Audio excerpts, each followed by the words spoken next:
saying that you really wanna see me deep in my zone. I don't give a damn, but that's when you feel when I get in my beast mode.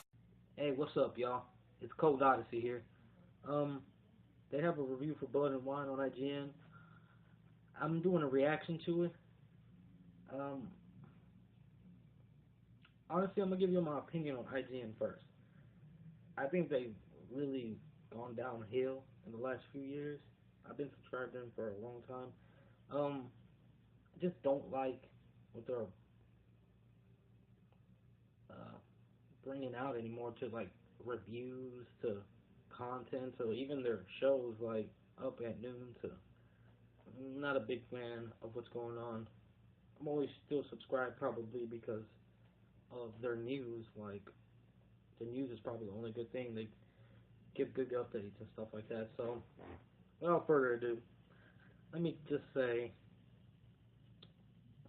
I can't wait for this, and y'all know this. I've already played, beaten it on my New Game Plus. So, I'm at level 64. I'm not at 70 yet, but I'm moving up. So let's just check this out. Let's hop right into it. See what they think of it.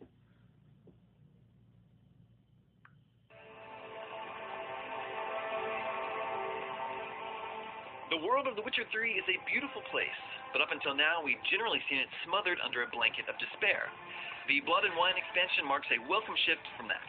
It immediately shuttles us off to the Duchy of Toussaint, a colorful, sunny place far removed from the suffering in the north. With a generous injection of some monster menace, though, it becomes a memorable spot to send off Geralt in what may be his last adventure. It will be his last adventure.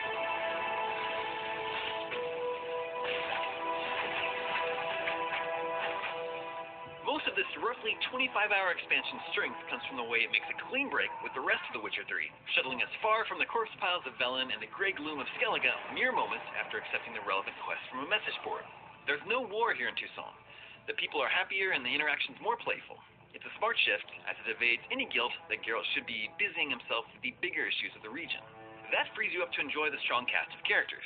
On top of a surprise character I won't spoil, there's a plucky shoeshine boy who never fails to try to make a profit out of any conversation. Wouldn't be looking for work, would you? We'd make a fine duo. And a roguish young woman whose spite threatens to end the comparative happiness of Toussaint for good. But most of all, I'm taken with the Duchess Anna Henrietta of Toussaint. She embodies the complexities of Toussaint itself, adorning herself in finery when at peace, but fighting valiantly and confidently when the need arises. Take him away. Throw him in the dungeon. He shall await trial there. Okay.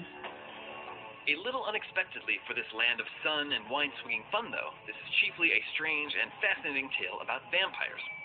It's generally handled well, even if the main antagonist is never so strongly depicted as the large cast of characters who surround him. He comes off as a petulant but powerful fool, and his one true moment of complexity vanishes as swiftly as he does himself when shifting out of corporeal form. As in Hearts of Stone, boss battles here generally emphasize swiftness and careful strategic thought, which again marks a welcome shift from the predictable brawls of the core game. Among my favorite was a tournament battle with a huge rolling rock creature that attempted to smash me in a small arena without any shelter, thus demanding several carefully timed dodges. The color that Blood and Wine brings to The Witcher 3 isn't just limited to landscape. Sometimes it's literal, as in the case of the much-needed dyes Geralt can now use on his Witcher sets. Blood and Wine also introduces us to Geralt of Rivia, landed vintner, after he receives a vineyard estate early on. This place is largely fluff, but it's also a great place to show off Geralt's armor and weapons rather than stashing them in a trunk, and it's a way of gaining some extra bonuses in exchange for gold. A bed, for instance, grants Geralt vitality. A renovated stable gives Roach more stamina. There's even a garden for growing herbs and an alchemy lab that can break down mutagens. The expansion also brings mutations, which unlock new skill slots that can greatly change the flavor of The Witcher 3's combat. They make it fun and flashy in a way it's never quite been before. New weapons, armors, and other goodies round off the expansion. All of this stuff might have trivialized the early story and battles, but Blood and Wine is smartly aimed at giving new game players an edge as they venture into harder difficulties.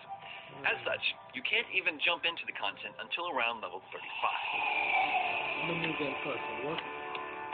Blood and Wine ends the saga of Geralt of Rivia in style, bringing with it a tale of vampires and troublesome friendship set in a stunning new landscape that departs from the bleakness we've known until now. The expansion also brings some welcome gameplay enhancements, including mutations, the ability to dye armor, and a vineyard for growing herbs. Most of all, it leaves Geralt in a good place. For more on everything Witcher, stick with us here at IGN.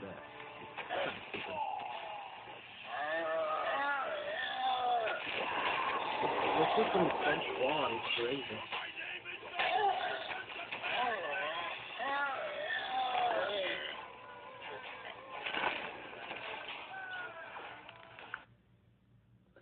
Well, 9 out of 10, that's what they gave it. I like that. That's really good. I don't like the reason they dropped it a whole point. Like, just weak antagonist. Like, they didn't like a little bit of him, his motivations or something. You drop it a whole point. I just, especially when they give some games, like Evolve or something, a 9 point something or whatever it is, and it's missing so much. It's crazy. So I don't know about the system, but y'all stay tuned because I'm ready for this, and I'm gonna be doing a lot of stuff on here. Actually tomorrow I'm dropping some Witcher the Hearts of Stone gameplay. And I'm gonna do some more reactions to like stuff that I've missed out. I've been really busy, so like Assassin's Creed trailer and stuff like that. So stay tuned, guys. I'll holler at y'all later, man.